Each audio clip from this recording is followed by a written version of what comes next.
¿qué tal? Buenas noches, muy bienvenidos a Octavo Mandamiento. ¿Cómo anda, Cortina? ¿Cómo estás, Ani? Buenas noches. ¿Cómo anduvo su fin de semana? Pero ¿Bien? bien. ¿Bien? Sí, tranqui, muy bien. Yo le cuento que fui a ver Sugar Apa, y me encantó. estamos en el revival. Estamos en el... Bueno, la acaban de estrenar con Siciliani, que claro. es un lujo. Una producción, un gasto impresionante. Mira. Bueno, ojalá recuperen, pero además la gente estaba muy contenta. Sí, claro, Muy, es un clásico, muy me linda, parece. muy linda comedia musical para Y la nadie Argentina. extraña a Susana de Darín, digamos. O está muy Bueno, bien, es un guiño que está bien. Es un guiño. También extrañan a Marilyn. Bueno. Algunos. ¿Quiere que hablemos en serio? Pero claro, cómo no. Bueno, vamos a hablar de Francia.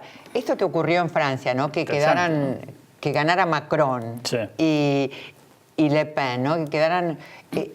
como una señal interesante para el resto de Europa. Claro. Más allá de todo.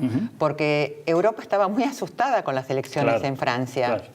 ¿No? Tenía mucho miedo que ganara Mélenchon, que es como la ultra izquierda, y tenía bastante miedo de que tuviera más puntos Marine Le Pen, claro. Marine Le Pen, ¿no? Claro. Bueno, después podemos hablar con nuestro invitado Sí, claro, sobre este claro, es tema. un tema ese. Pero bueno, es como una especie de alivio. Vamos a ver después las alianzas Seguro. para la segunda es como vuelta. una, digámosle, ruptura con el sistema bipartidario tradicional de Francia, Sí. pero con ciertos límites, ¿no? Y si hablamos de la Argentina...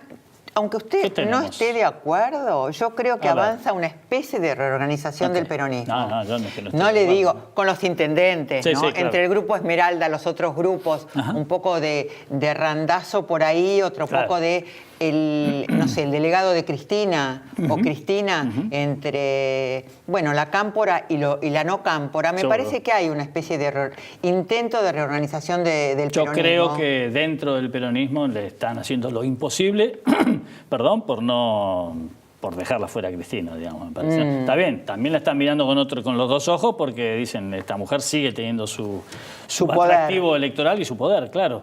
Pero me da la impresión de que están todos viendo cómo hacen para, sin quedar mal, separarse de ella, ¿no? Y el otro tema, Cortina, es el radicalismo, ¿no? Porque el radicalismo, que acá cuando vino Jesús... ¿El qué? El radicalismo, sí. no, como dice No me acordaba. Asís, la ONG, no.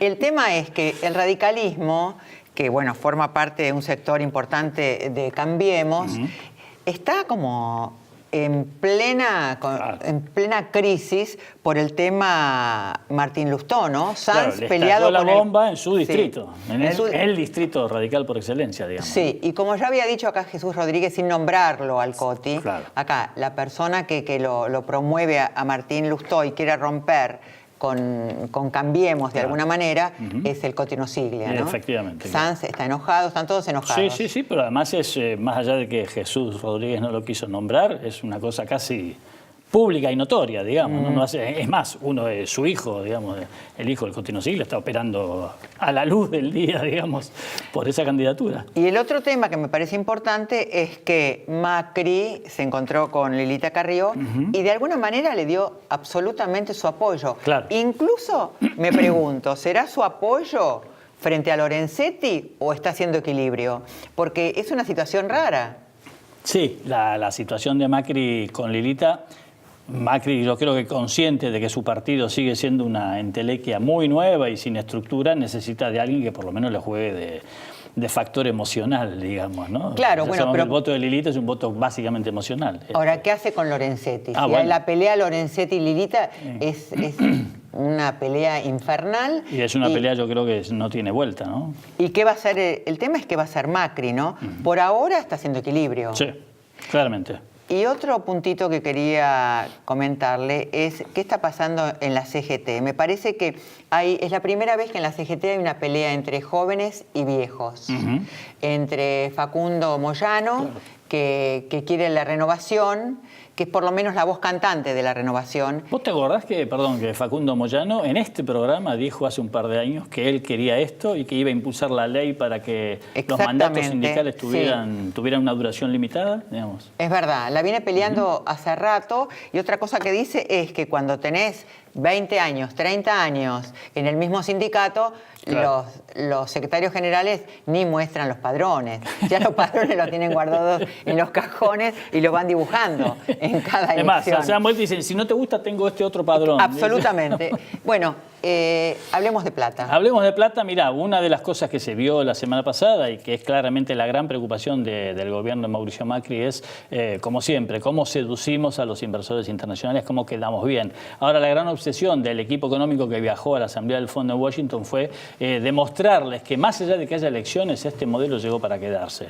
Vamos a ver si le creen, claro, porque por ahora la moneda no aparece, dirían, ¿no?, en el barrio. Pero claramente fue eso, el mensaje del ministro Nicolás Dujovne y del ministro de Finanzas, Luis Caputo, fue ese. El populismo se acabó en la Argentina. Definamos primero el populismo, definamos después si se acabó o no. Yo creo que es también es una figura difícil de debatir en este momento. Y claramente el objetivo fue ese. Vamos a ver si lo logran. Como te digo, esta semana Macri va a estar en Houston, en la patria petrolera, así como existe la patria financiera, existe la patria petrolera, cuya capital es Houston, en Texas, en Estados Unidos. Y como parte de su gira, donde se va a ver con el presidente Donald Trump, Macri va a estar con lo más granado de la industria petrolera mundial, entre ellos el principal actor argentino, por lo menos en la materia de construcción de pozos, que es Techint. Bueno, auspiciantes, y vamos estamos con el invitado, claro. Dale.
Y nuestro invitado de hoy es Hernán Patiño Mayer, ex embajador argentino en Uruguay, integrante de Cristianos para el Tercer Milenio. ¿Qué tal, Hernán? ¿Cómo estás? ¿Cómo te va, Ani? Muy bien, gracias por invitarme. A mí me parece que sería interesante que nosotros habláramos, hay como varios ítems, ¿no? Uno es, que yo pensaba y que siempre está la duda, la relación de Perón con la Iglesia. Empecemos por definir que la Iglesia argentina se ha caracterizado siempre por privilegiar su relación con el poder que su relación con el pueblo de Dios. Es decir... no importa quién esté en el poder, no digamos. Importa. Es decir, siempre han tratado de recibir del poder el beneplácito y demás.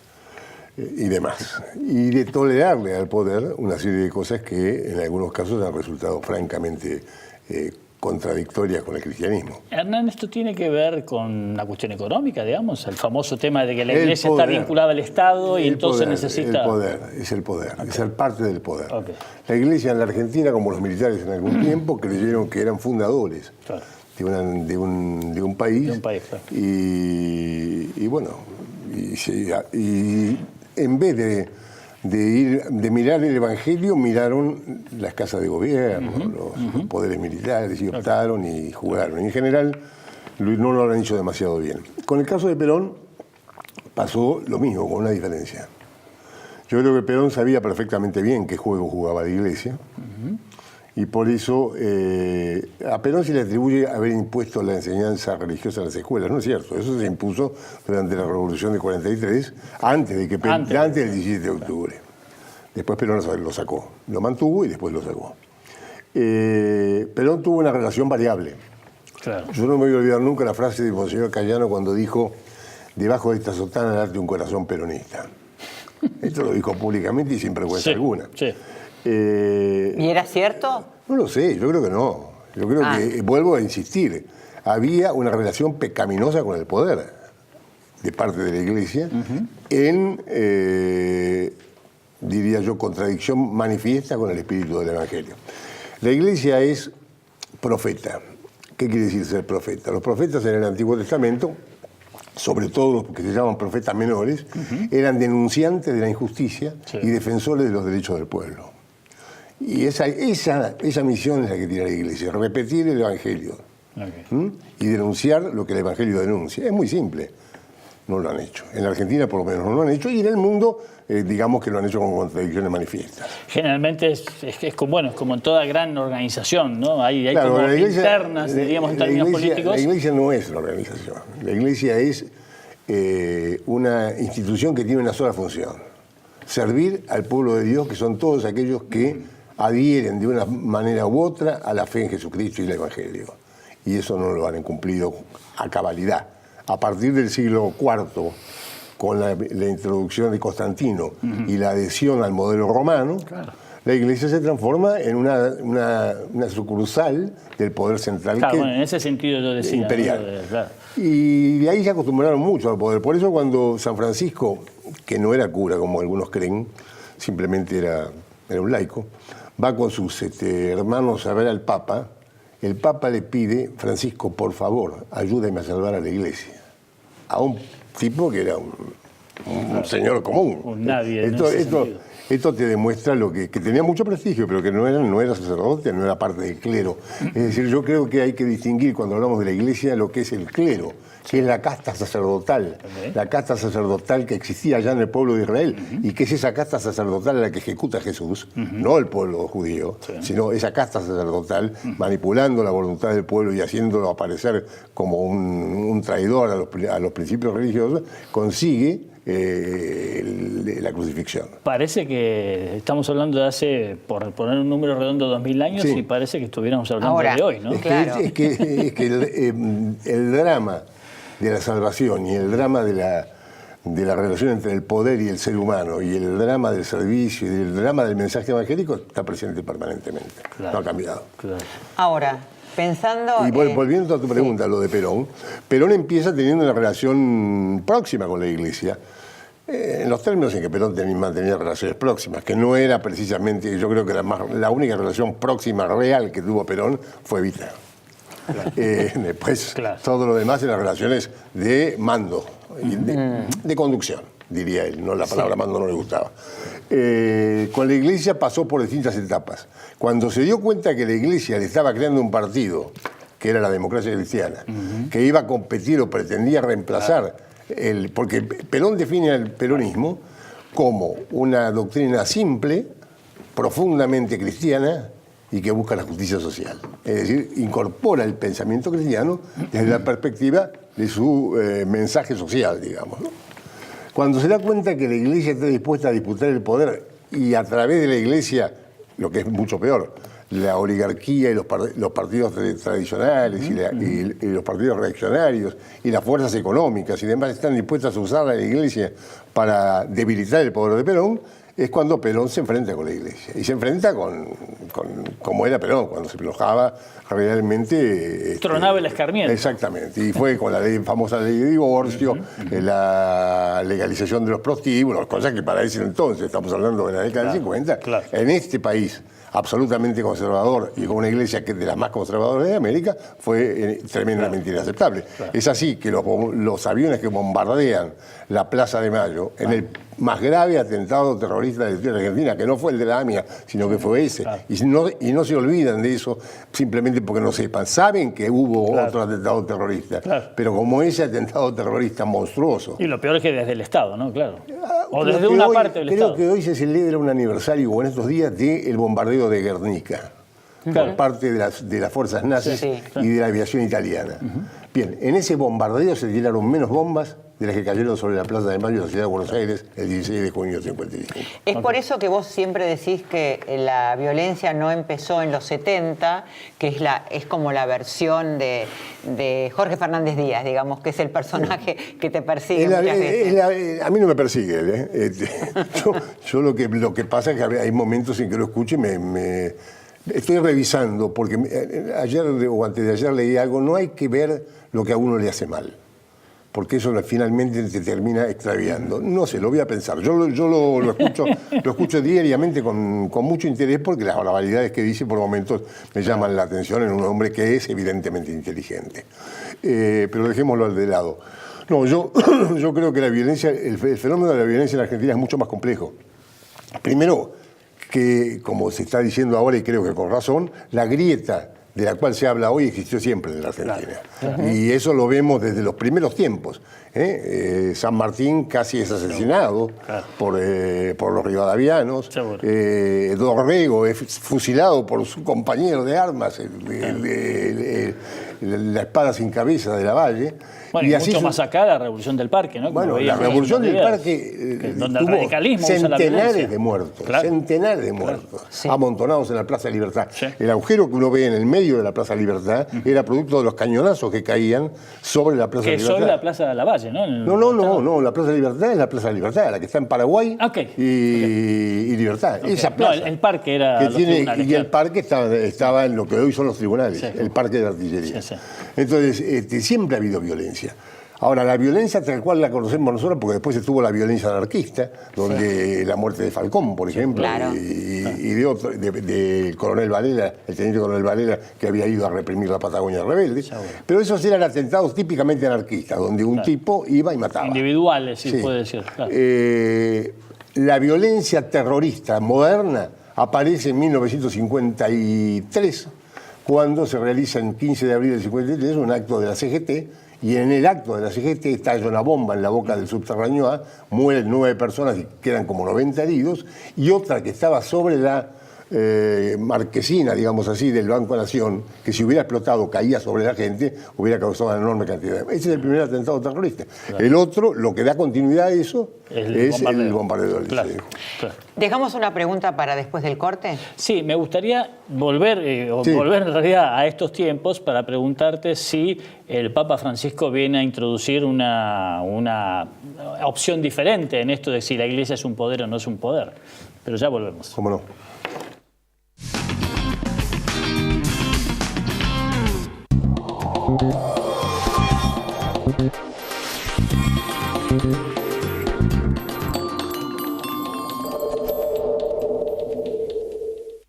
Auspicia este programa. Claro, es simple. LATAM y vos, juntos, más lejos.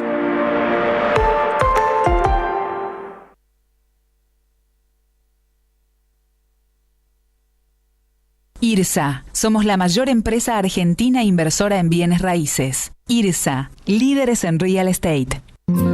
Cuando el juego se vuelve una necesidad, deja de ser un juego. Entre todos, podemos prevenir la ludopatía. Pedí ayuda llamando al 0800-444-4000 o ingresando en gba.gov.ar/ludopatía. Buenos Aires, provincia. Entre todos, podemos más. Los vecinos estamos llenos de buenas ideas para la ciudad. Subí la tuya a buenosaires.gov.ar/BAelige. Las propuestas más votadas pueden hacerse realidad. La ciudad es mucho mejor cuando la construimos juntos. Buenos Aires Ciudad. Vamos, Buenos Aires. Banco Comafi. Si te va bien, nos va bien. Invertimos en la mejor tecnología para conectar a los argentinos. Grupo Telecom. ¡Qué elegancia! ¿Pero a dónde van con tantos descuentos en espectáculos? No sabemos, ¿ir al cine o ver ballet? Vayan al teatro pero con los lentes puestos. Ballet en 3D. Salí a disfrutar. Invertí en la vida.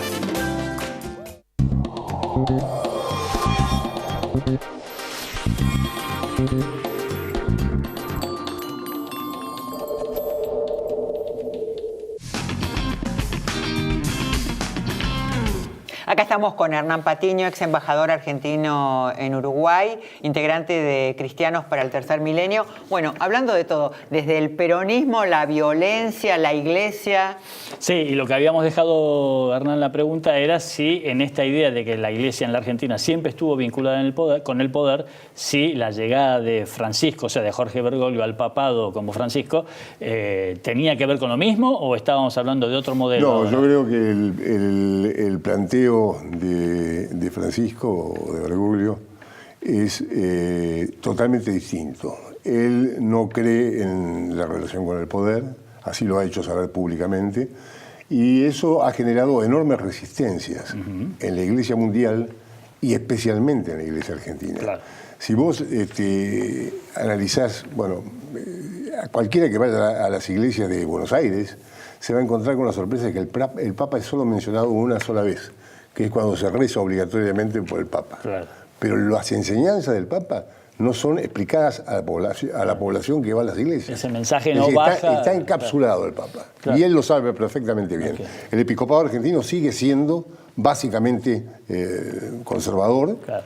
Y los que manejan los hilos del episcopado ven en Francisco una amenaza a su propio poder. Ajá. Francisco ha denunciado algunas cosas. Por lo pronto, la práctica del carrerismo sacerdotal. Es decir, ha denunciado al clero como una casta y ha denunciado a los que juntan poder para llegar a los cargos de la iglesia. Okay, claro. Eso no es cristianismo, eso es otra cosa. Eso es un negocio particular donde se satisfacen ambiciones personales, donde se busca el brillo y los oropeles del poder, pero no tiene absolutamente nada que ver con el testimonio cristiano. Lo que está predicando el Papa se parece mucho más a lo que leíamos ayer en la misa de los Hechos de los Apóstoles, cuando, después de que Cristo resucita, bueno, en la liturgia cristiana se empiezan a contar algunas cosas que están en el Evangelio sobre cómo vivían los primeros cristianos. Y es muy interesante, ayer justamente, y de esto se dice poco, todos lo tenían en común y cada uno recibía según su necesidad. Okay. Marxista casi. Absolutamente. Claro. Más que marxista, es cristiano. Es decir, la idea central del cristianismo es el destino universal de los bienes. Los bienes no se pueden apropiar, los bienes se usan según las necesidades de cada uno. Y a nadie le puede faltar. Si esta fuera la regla de funcionamiento del sistema en el cual vivimos, no habría necesidades insatisfechas. Claro. Todos tendríamos las necesidades satisfechas porque bienes hay de sobra. Hay que un 1% que se queda con el 90% y el resto le queda para el resto de la humanidad. Obviamente hay injusticia manifiesta. Ahora, Hernán, sería injusto que te dejáramos ir sin hablar de todos los casos de pedofilia que hubo en la iglesia, el silencio que hubo durante tanto tiempo en la iglesia argentina y en la iglesia mundial, ¿no? Que me parece que es una aberración de la que muchos hicieron los distraídos. Yo creo que sí, y es una vergüenza. Incluso muchos de nosotros no nos imaginábamos la magnitud que esto tenía. Esto empezó con denuncias en los Estados Unidos que le han costado a la iglesia unos cuantos millones de dólares o cientos de millones de dólares de indemnizaciones a las víctimas. Pero yo creo que ahora hay claramente, de Ratzinger, incluido Ratzinger, él es el primero. ¿Sí? ¿Estamos hablando a favor de Ratzinger? Sí, a favor de esta actitud de Ratzinger. ¿No? Yo valoro dos actitudes de Ratzinger. La denuncia de los pedófilos y una posición absolutamente intransigente frente al tema, y su renuncia, su propia renuncia. Claro. Y Francisco ha seguido esta línea. Nosotros no nos olvidemos que en la iglesia argentina hubo una práctica sistemática de ocultamiento.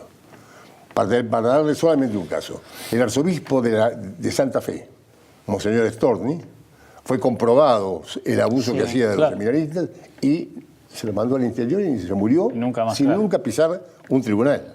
Claro. Entonces, esto ya hoy no podría pasar. Hoy no podría pasar.